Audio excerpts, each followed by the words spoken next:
"You're late," my mom said as she stepped out onto the porch pulling her suitcase. Behind her I glanced at the clock on my dashboard. It was 6:02 a.m. 2 minutes late, Mom, I said, forcing a smile. I got out of the car to help with the luggage, but then I saw my sister Lauren, emerging from the house with her own suitcase in tow. My smile froze. "What's going on?" I asked, trying to keep my voice steady. My mom turned to me, her expression far too cheerful for the situation. "Oh, Violet, we decided Lauren should come instead of you. She's been so stressed lately and she really needs this trip." My chest tightened. "Instead of me, Mom, I've been planning this for years. I paid for everything." She waved her hand dismissively as if I just pointed out something trivial and were grateful. "Sweetheart, but you're always working so hard. You can take another trip later. Lauren needs this right now." Lauren didn't even have the decency to look guilty. She just smirked, shifting her weight onto one hip. "Thanks for understanding, sis," she said, her tone dripping with fake gratitude. I stared at the two of them, my heart pounding in my chest. My dad shuffled out a moment later, avoiding eye contact as he handed me his suitcase. "This is unbelievable," I said, my voice shaking. "This was supposed to be our trip, something for me to share with you." "Well, it still is," my mom said with a smile. "Just with Lauren instead. Don't make this a big deal, Violet. Your sister really needs a break. My name is Violet, and for the past 2 years I've been working overtime, saving every spare penny to give my parents a trip they'd never forget.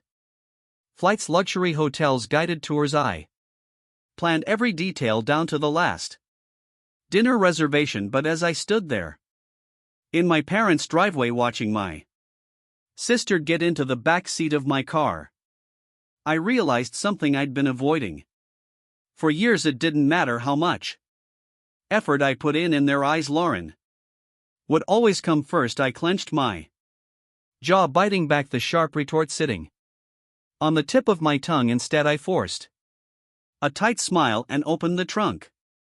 "Leighton, get going then," I said, my voice flat. "If they wanted to prioritize her over me, fine, they could go with her, but I wasn't about to let them enjoy it." The drive to the airport was suffocatingly quiet except for Lauren's incessant chatter. "Oh my gosh, Mom, did you see that TikTok about Paris? I can't wait to go shopping there. Do you think we'll have time for that, or will the tours take up the whole day?" My hands gripped the steering wheel tighter as I stared straight ahead, forcing myself not to say anything. My mom chuckled softly. "Of course we'll have time. We'll figure it out when we get there." I bit the inside of my cheek. When we get there, they didn't even seem to notice I wasn't part of that we anymore. At one point my dad cleared his throat. "Thank you for driving us, Violet. I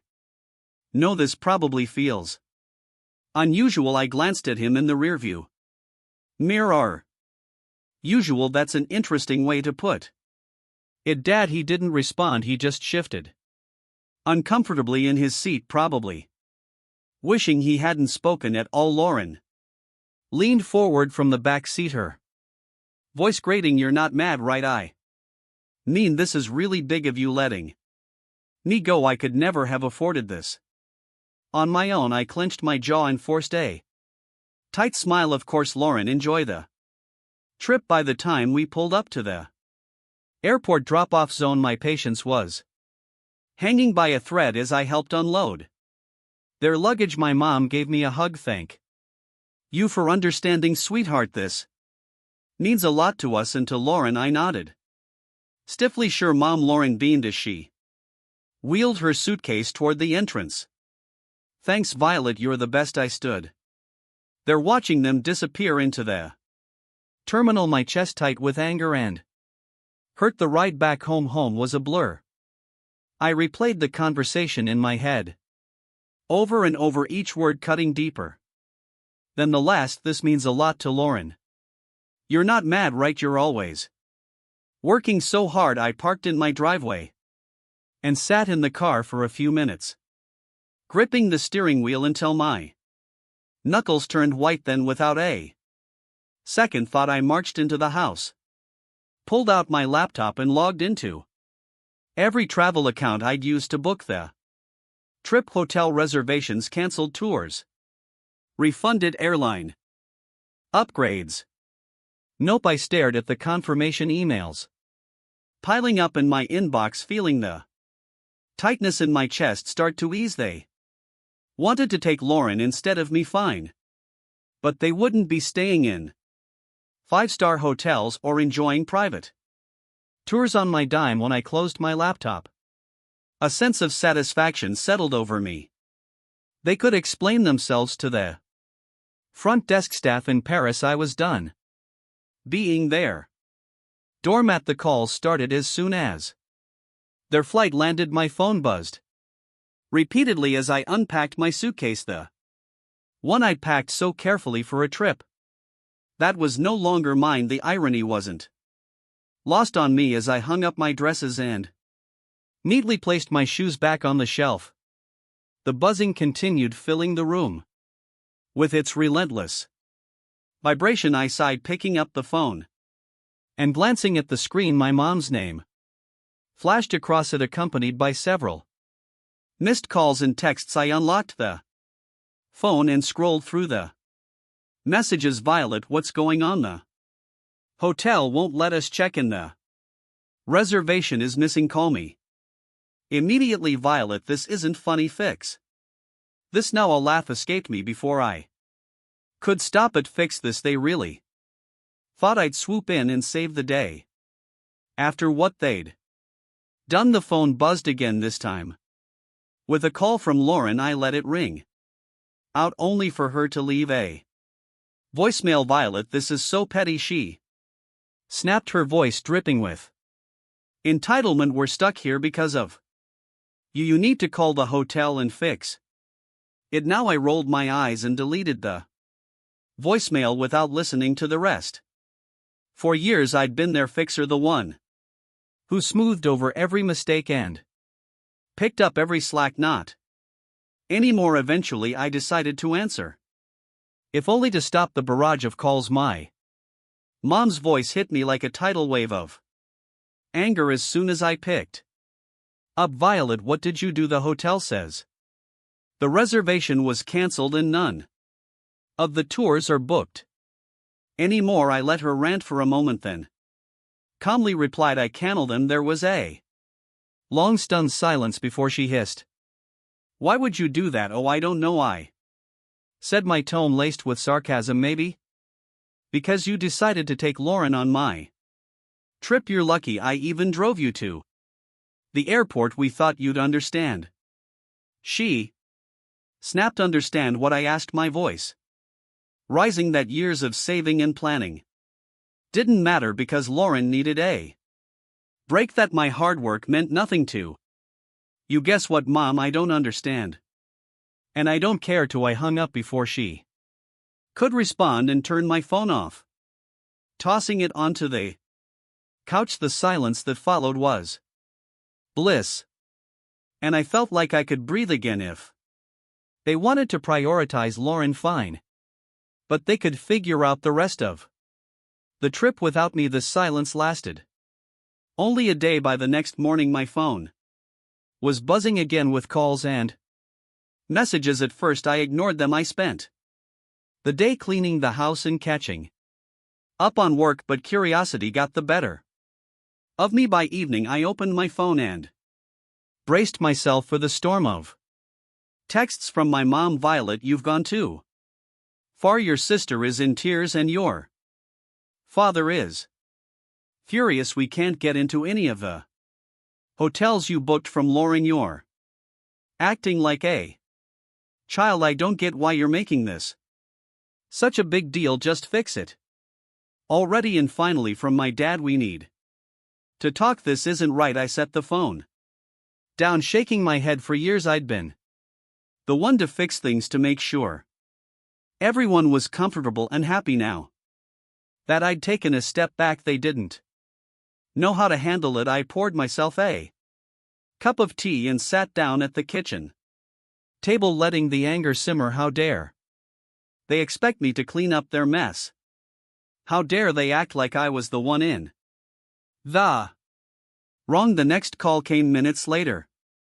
And this time I answered. Violet, my mom barked before I could say a word. This isn't funny anymore. We're stranded. Do you have any idea how embarrassing this is? I took a slow sip of my tea. Embarrassing? You think this is embarrassing? Try saving for years, planning every detail, and then being told you're not even part of the trip you paid for. Stop being dramatic, she snapped. Lauren needed this more than you, and now she can figure it out, I said firmly. You made your decision, Mom. You wanted to take Lauren instead of me. Fine, but don't expect me to fund her vacation. We're family, she hissed. We don't do this to each other. I let out a bitter laugh. Funny, I was just thinking the same thing. Lauren's voice came through the background, whining. Mom, just hang up on her. She's being impossible. That was the final straw. Enjoy your trip, I said, my tone icy. Oh wait, you can't, because it's not your trip. It was mine, and now it's nobody's. Goodbye. I hung up before she could respond and turned my phone off again. For the rest of the evening I felt an odd mix of anger and relief. Anger that they'd put me in this position, but relief that I'd finally stood up for myself. They could call me dramatic all they wanted. For the first time in my life, I wasn't letting them take advantage of me. The next few days were blissfully quiet with my phone turned off. I finally had space to think clearly, free from the barrage of guilt trips and accusations. I spent my morning sipping coffee on my back porch, enjoying the calm I'd craved for so long. My afternoons were filled with work and catching up on little projects I'd been putting off, things that reminded me how capable I was when I wasn't bogged down by their endless demands. But by the third day, curiosity got the better of me. I turned my phone back on to find over a dozen voicemails waiting for me. The first few from my mom, growing increasingly hysterical with each one. Violet, you need to call me back right now. This has gone too far. I can't believe you're doing this. You've humiliated us. We're your parents. How could you treat us this way? Then came Lauren's messages, full of the same entitled tone she'd always used. This is so petty, even for you.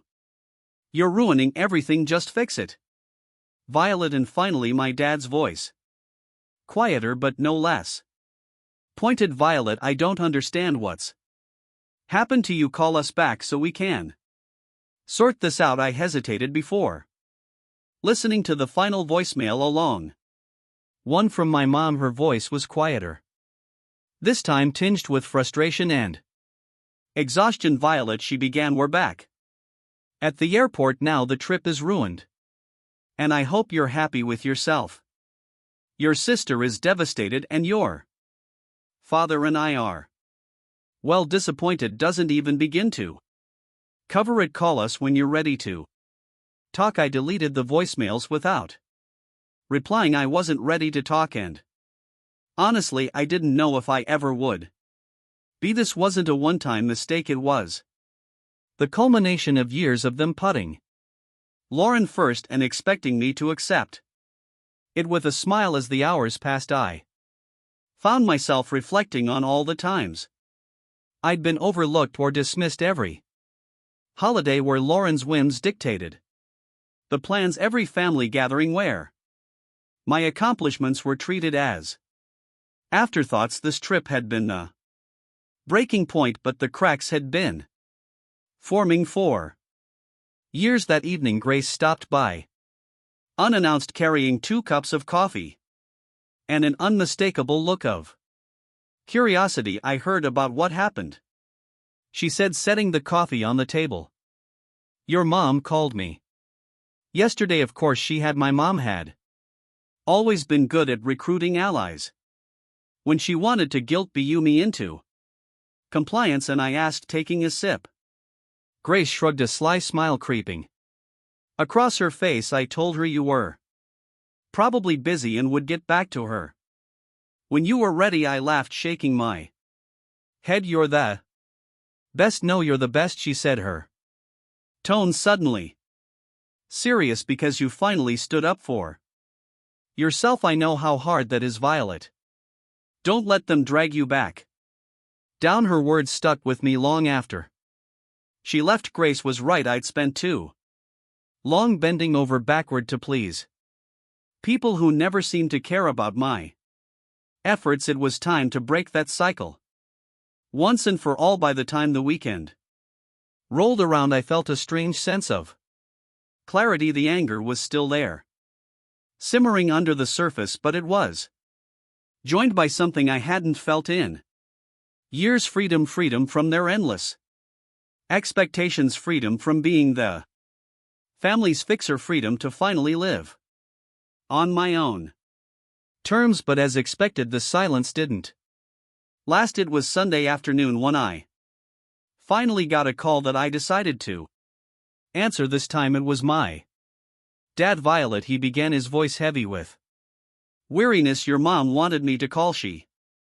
thinks you'll listen to me. Go on, I said, leaning back in my chair. He let out a sigh. Look, this has all gotten out of hand. Your mom's upset, Lauren's furious, and well, it's just a mess, but you're better than this. I stiffened, his words igniting a fresh wave of anger. Better than what, Dad?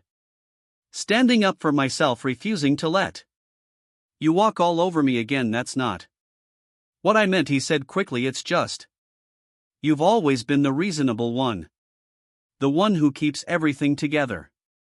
This isn't like you. I laughed, a short, bitter sound. You're right, it's not like me, because I'm not bending over backward to clean up your mess. He paused, and for a moment I thought he might finally see my side of things, but then he said, you're punishing the whole family over one decision. Is that really fair? Fair, I repeated, my voice rising. You want to talk about fair? Was it fair when you and Mom decided I wasn't important enough to be part of the trip I planned?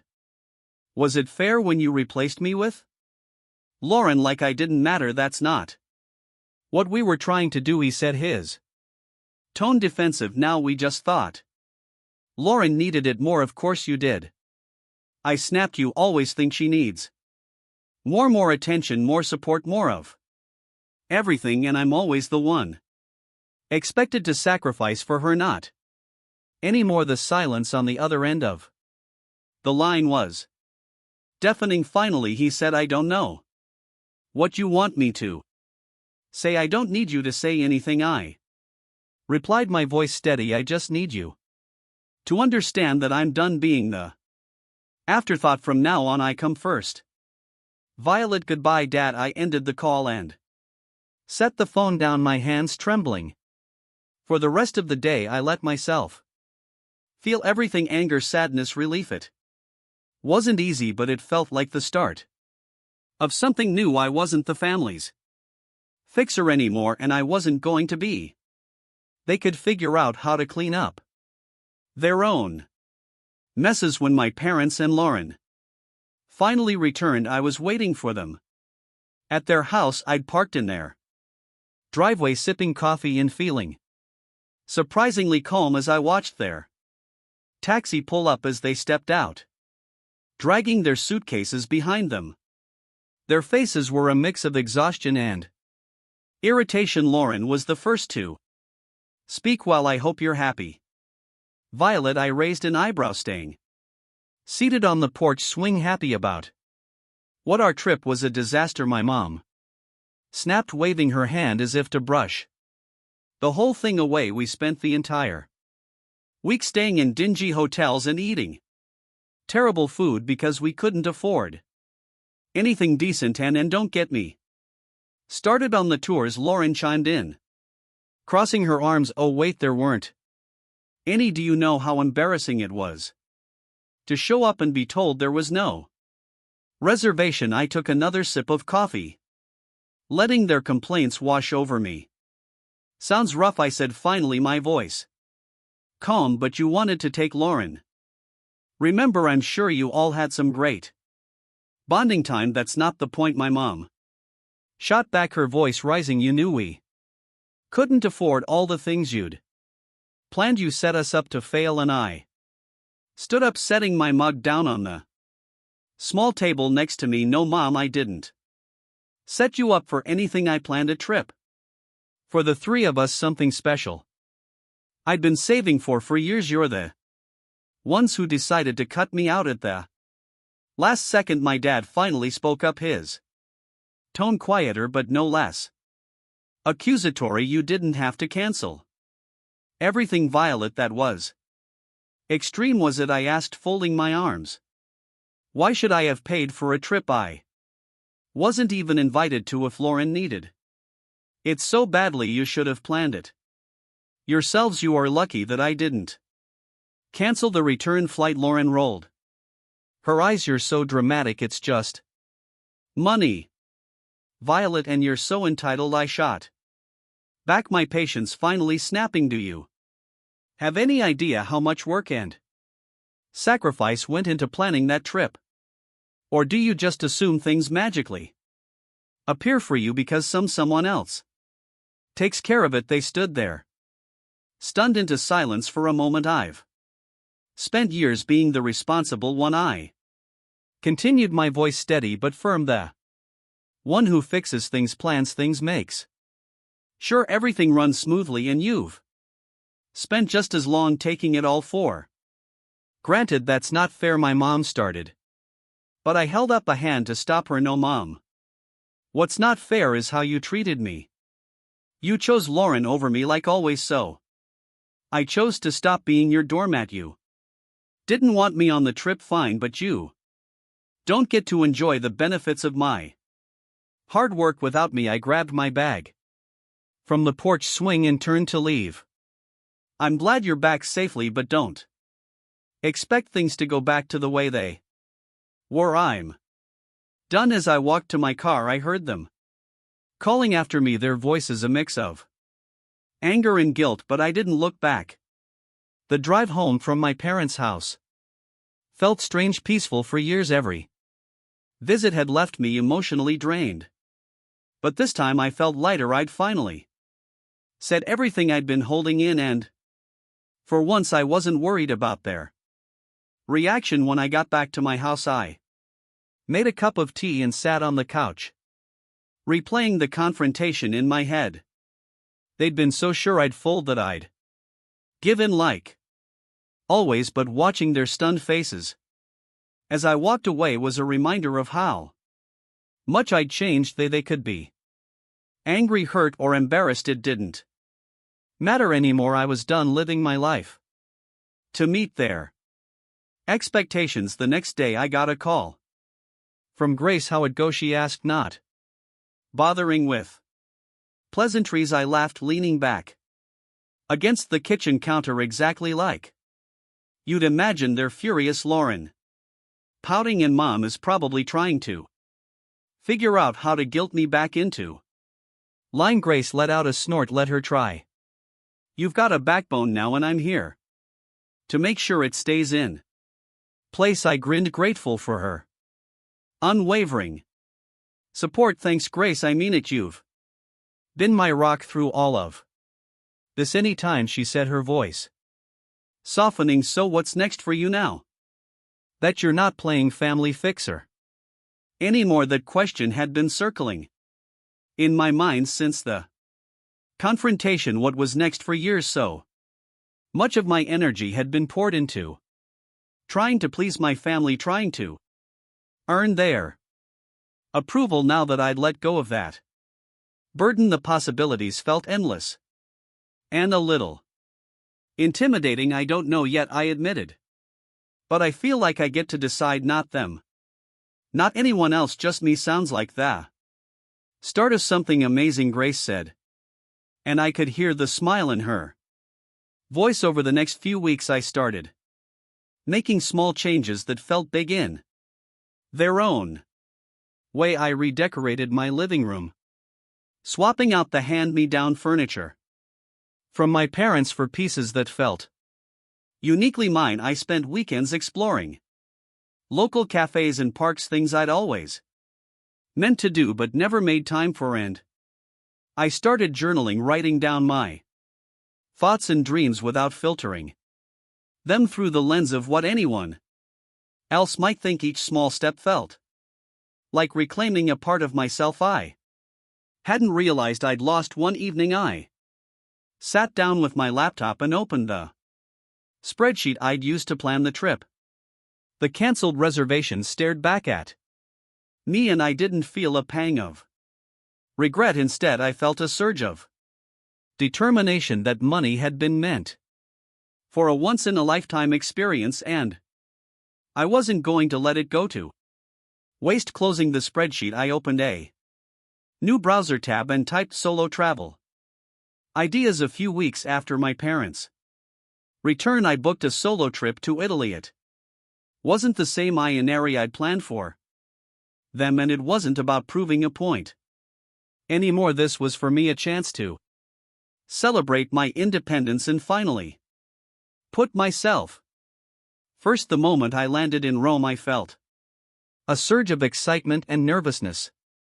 I'd never traveled alone before, but as I stepped out of the airport and into the bustling city, I knew I'd made the right decision. I spent my days wandering cobblestone streets, marveling at ancient ruins and indulging in meals at charming little cafes. There was no schedule, no one else to consider, just me and the freedom to do exactly what I wanted. One afternoon, while sitting on the Spanish steps with a gelato in hand, I pulled out the journal I'd brought with me for years. I had written about what I wanted to achieve, but those dreams were always wrapped up in making someone else happy. Now, as I wrote, the focus shifted: learn a new language, start a small business, travel to at least 5 more countries. The list grew, each goal a reflection of the life I wanted to create, not the one I'd been expected to live. On my last night in Florence, I had dinner at a small family-run restaurant overlooking the Arno River. As I watched the sunset paint the sky in hues of orange and pink, I felt a deep sense of peace. This trip had been more than just a vacation, it was a turning point. I'd spent so much of my life trying to earn my family's approval, but here, thousands of miles away, I realized something important. I didn't need it, I was enough. Just as I was. When I returned home, my parents tried to reach out again, this time with softer tones and carefully worded messages. Hope you had a nice trip. One text from my mom read, maybe we can all talk soon. I stared at the message for a moment before setting my phone down. I wasn't ready to reply, and that was okay. This time it would be on my terms. As I unpacked my suitcase and placed souvenirs on my shelves, I felt a sense of pride. A week after returning from my trip, I received a call from my mom. This time I answered. Hi Violet, she began, her tone unusually soft. How was your trip? It was amazing, I replied, keeping my voice neutral. That's good to hear, she said, pausing as if searching for the right words. We've been thinking a lot about what happened. Maybe we handled things poorly. The admission surprised me, but I wasn't ready to let her off the hook just yet. Poorly? You replaced me on a trip I planned and paid for without even asking. Poorly is an understatement, I know, she said quietly.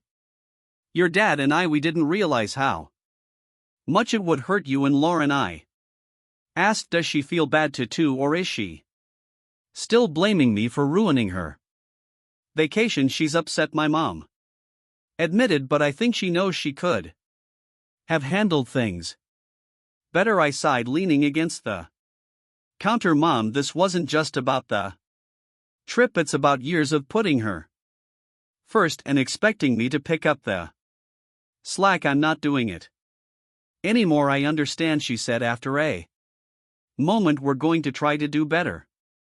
We don't want to lose you. Her words tugged at something deep inside me, but I'd learned enough not to let guilt dictate my choices. I'm glad to hear that, I said, but it's going to take more than words to fix this. I need to see real effort, not just apologies. She promised. We'll give you the space you need, but I hope you'll let us back in someday. After the call, I felt a mix of emotions: relief that they were finally acknowledging their behavior, and skepticism about whether they'd actually change. But as I sat down with my journal that evening, I realized something important. Whether or not they changed wasn't my responsibility. Over the following months, I kept my boundaries firm. I responded to their calls and texts when I felt like it, but I didn't go out of my way to fix